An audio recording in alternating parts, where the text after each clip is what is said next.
Bismillahirrahmanirrahim. Assalamualaikum warahmatullahi wabarakatuh. Alhamdulillahirabbil alamin. Wa bihi nasta'inu ala umuri dunya waddin. Wassalatu wassalamu ala asyrafil anbiya'i wal mursalin habibina Muhammadin wa ala alihi wa ashabihi wa man tabi'ahum bi ihsanin ila yaumiddin. Yaqulullahu ta'ala, ya ayyuhalladzina amanu taqullaha wa qulu qawlan sadida yuslih lakum a'malakum wa yaghfir lakum dzunubakum wa may yuti'illaha wa rasulahu faqad faza fawzan 'azima. Faqala Rasul sallallahu alaihi wasallam, ittaqillaha haitsu ma kunta wa bi sayyatal hasanata tamhuha wa khaliqin nas bi khuluqin hasanin. Kaum muslimin dan muslimat dimanapun Anda berada, bersyukur kita kepada Allah Subhanahu wa taala atas segala limpahan nikmah, taufik serta hidayahnya sehingga kita dapat beribadah kepada Allah dengan baik. Salawat bering salam semoga tercurah atas Nabi kita Muhammad sallallahu alaihi wasallam, pada keluarga beliau, para sahabatnya, tabi'in, tabi'ut tabi'in, dan orang-orang senantiasa komitmen dalam menjalankan sunnah beliau sampai datangnya hari kiamat kelak. Kaum muslimin dan muslimat rahimani wa rahimakumullah, di kesempatan kajian kita pada kesempatan kali ini saya akan coba untuk mengkaji terkait dengan 3 hal yang dapat menyelamatkan kita. Yang ini saya ambil dari hadis Nabi Shallallahu Alaihi Wasallam yang diriwayatkan oleh Imam At-Tabrani dalam kitab Al-Awsat, ya, di mana hadis ini adalah hadis yang dihasankan oleh Syalbani rahimahullahu taala, hadis dari sahabat Anas bin Malik, di mana Rasul Shallallahu Alaihi Wasallam bersabda, ya, salah satun munjiat, ada 3 hal yang dapat menyelamatkan kita. Ada 3 hal yang dapat senantiasa untuk menjadikan kita menjadi orang-orang yang senantiasa dalam kebaikan dan menjadi orang yang baik. Apa itu? Rasul Shallallahu Alaihi Wasallam mengatakan, yang pertama adalah fattaqullah fisirri wal alaniyah. Bagaimana kita bisa untuk bertakwa kepada Allah Subhanahu wa taala baik dalam kondisi sendiri kita ataupun ketika kita berkumpul dengan orang lain. Kaum muslimin rahimani wa rahimakumullah, apa itu takwa? Banyak para ulama mendefinisikan apa itu takwa. Tapi kita kalau melihat apa yang disampaikan oleh sahabat Nabi Abdullah bin Mas'ud radhiyallahu taala anhu, beliau mengatakan, takwa, kata beliau, anta'mal bi ta'atillahi ala nuri minallahi wa tarju sawaballah. Engkau melakukan ketaatan kepada Allah, amal ibadah, amal soleh, ya, dengan itu kamu mengharap, ya, berdasarkan ilmu dari Allah dan mengharap pahala di sisi Allah. Dan kemudian beliau mengatakan, wa antatruk maksiatullahi ala nuri minallah wa tarju sawaballah, di mana engkau meninggalkan kemaksiatan, meninggalkan dosa berdasarkan ilmu dari Allah yang disebabkan karena kamu takut akan iqab Allah, takut akan balasan Allah, takut akan azab Allah. Nah, karenanya kaum muslimin rahimakumullah, kalau kita lihat dari definisi ini bahwa takwa itu dibangun di atas 2, ya, melakukan ketaatan dan meninggalkan kemaksiatan. Nah, bagaimana bahwa perkara ini terjadi pada diri kita baik dalam kondisi sendirinya kita atau ketika kita bersama dengan teman-teman kita yang lain.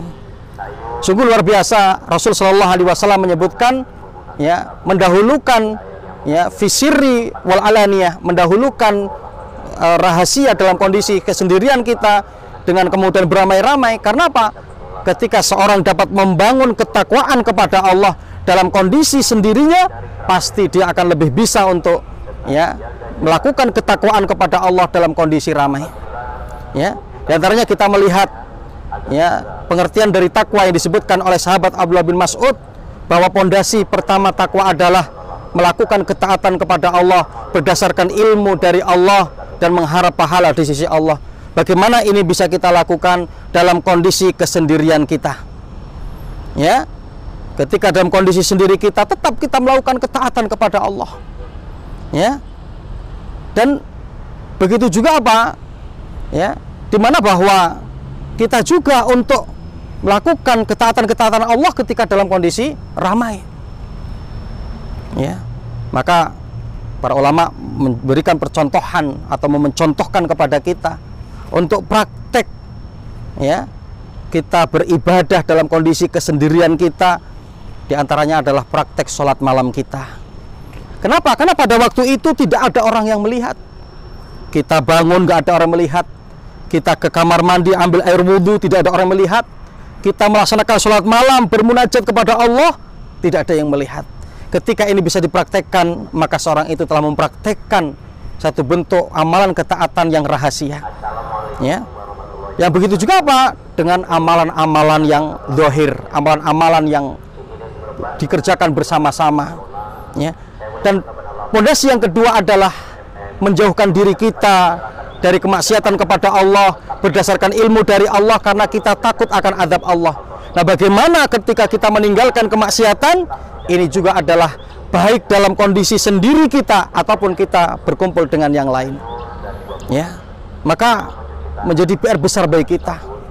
Ya, bagaimana kita untuk menghadirkan muraqabatullah, kita merasa diawasi oleh Allah Subhanahu wa taala. Ya, setiap apa yang kita lakukan Allah mengetahui dan Allah melihat apa yang kemudian kita lakukan. Nah, sehingga kita jaga diri kita agar tidak terjerumus kepada kemaksiatan dan dosa baik dalam kondisi sendiri kita atau ketika kita berkumpul dengan yang lain. Ini yang pertama yang dapat menyelamatkan kita adalah fattaqullah fi sirri wal alaniyah. Bertakwa kepada Allah dalam kondisi sepi, dalam kondisi sendiri atau ketika kemudian dalam kondisi ramai. Adapun yang kedua, Rasul sallallahu alaihi wasallam mengatakan al-qaulu bil haq fi ridho was-sukhti. Bagaimana kita bisa untuk tetap berkata benar baik dalam kondisi ridho ataupun dalam kondisi marah. Ya, subhanallah, kaum muslimin rahimakumullah, bahwa ya ucapan kita ini sangat berpengaruh untuk menunjukkan kondisi hati kita.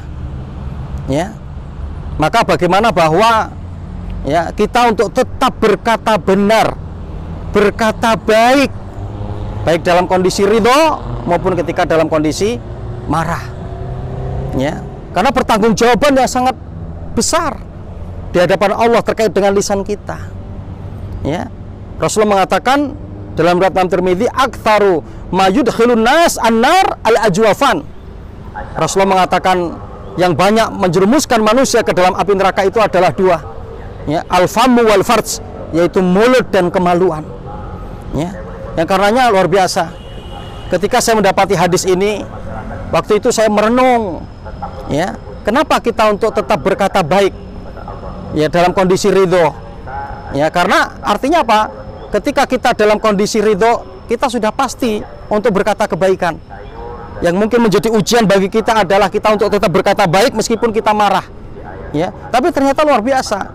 Yang hari ini kita dapati orang-orang tidak dalam kondisi marah, ngomongnya saja nggak benar. Ya, banyak ucapan-ucapan kotor yang keluar dari mulutnya. Ya, menyebutkan nama-nama binatang, kemudian mencaci temannya dan seterusnya. Ya, maka ini menjadi satu pelajaran penting bagi kita. Maka mari kita jaga lisan kita. Apapun kondisi kita, kita untuk tetap berkata benar. Ya, yang sehingganya Rasul dalam riwayat Muslim mengatakan, man yatmanli ma baina lihyaihi wa ma baina rijlaihi atman lahul jannah. Rasulullah mengatakan, siapapun yang mampu untuk menjaga dariku apa yang ada di antara dua bibirnya, yaitu lisannya, dan apa yang ada di antara kedua kakinya, itu kemaluannya, mereka yang bisa menjaga itu, atman lahul jannah, aku berikan jaminan bagi mereka surga. Nah, karenanya kaum muslimin rahimakumullah, yang dapat menyelamatkan kita adalah ucapan kita, perkataan kita akan senantiasa terus kita berkata baik, berkata benar, baik dalam kondisi marah ataupun dalam kondisi ridho. Adapun yang ketiga, yang terakhir, Rasul Shallallahu Alaihi Wasallam mengatakan, ya, al-qasdu fil ghina wal faqri. Bagaimana kita bisa untuk hidup sederhana, baik itu dalam kondisi kekayaan maupun dalam kondisi kefakiran. Nah, karenanya kaum muslimin rahimakumullah, inilah konsep Islam. Maka Allah Subhanahu wa taala mengatakan, wala tubadziru tabdzira innal mubadzirina kanu ikhwana syayatin. Janganlah kalian berbuat tabdzir, berbuat berlebih-lebihan, menyanyiakan harta, menyanyiakan uang, menyanyiakan makanan, yang karena orang yang suka berbuat tabdzir itu adalah kanu ikhwana syayatin. Mereka itu adalah saudaranya para syaitan. Ya, yang karenanya maka ya ketika kita hidup dalam kondisi ya kemiskinan, kekurangan, mungkin kita bisa berbuat sederhana, ya. Tapi ketika kita dalam kondisi kekayaan, ketercukupan, bahkan lebih, disinilah Allah uji kita untuk bagaimana kita tetap bisa hidup dalam kondisi kesederhanaan. Ya, jangan sampai kita ya untuk kemudian banyak membeli barang yang akhirnya numpuk, tidak terpakai. Ya, kadang kita mendapati seperti itu. Ada seorang yang pakaiannya itu ya berjajar. Dia tinggal kalau mau pergi, mau pesta, melakukan hal yang lain, tinggal pilih tas juga, sepatu, ya. Yang padahal kalau itu tidaklah penting bagi kita, ya, itu bisa kemudian justru dari ya dana tersebut bisa kita infakkan, karena itulah yang akan menjadi hakikat daripada harta kita, ya. Karenanya ya Rasul Sallallahu Alaihi Wasallam dalam riwayat Imam Abu Dawud mengatakan, yaqulul abdu mali mali. Ada seorang hamba yang mengatakan hartaku, hartaku. Wa malahu min malihi illa salas. Yang sebetulnya harta dia itu cuma 3. Ma'akala fa'afna. Apa yang dia makan kemudian habis. Malabisa fa'abla. Apa yang kemudian dia pakai kemudian usang. Mata soddaqa faktana. Dan apa yang dia sedekahkan, maka itu akan menjadi simpanan bagi dirinya ketika nanti di akhirat. Yang karenanya kaum muslimin rahimakumullah, ya, maka mari kita untuk hidup dalam kesederhanaan. Kita akan membeli apa yang menjadi kebutuhan kita, kita akan makan apa yang menjadi kebutuhan kita, bukan dalam rangka untuk berlebih-lebihan, ya. Karenanya Allah pun berpesan, wa kulu washrabu wa la tusrifu innallaha la yuhibbul musrifin. Makanlah, minumlah, dan jangan berlebih-lebihan, karena sungguhnya Allah tidak menyukai satu perbuatan yang berlebih-lebihan itu. Wallahu ta'ala alam. Ini yang ketiga yang dapat menyelamatkan kita adalah kehidupan sederhana kita sesuai dengan kebutuhan kita, tidak berlebih-lebihan, baik dalam kondisi ketika Allah berikan kekayaan kepada kita atau Allah berikan kemiskinan kepada kita. Wallahu ta'ala alam. Aku qouli hadza astaghfirullahi li wa lakum wa lisa'il muslimina fi kulli jamil aktar. Mudah-mudahan Allah senantiasa memberikan kemudahan bagi kita untuk melakukan amalan-amalan ketaatan kepadanya, amalan-amalan yang dapat menyelamatkan, sehingga Allah akan berikan kebaikan kepada kita. Allah golongkan kita menjadi orang-orang yang soleh. Aku qouli hadza astaghfirullahi li wa lakum wa lisa'il muslimina fi kulli jamil aktar wa billahi taufik. Assalamualaikum warahmatullahi wabarakatuh.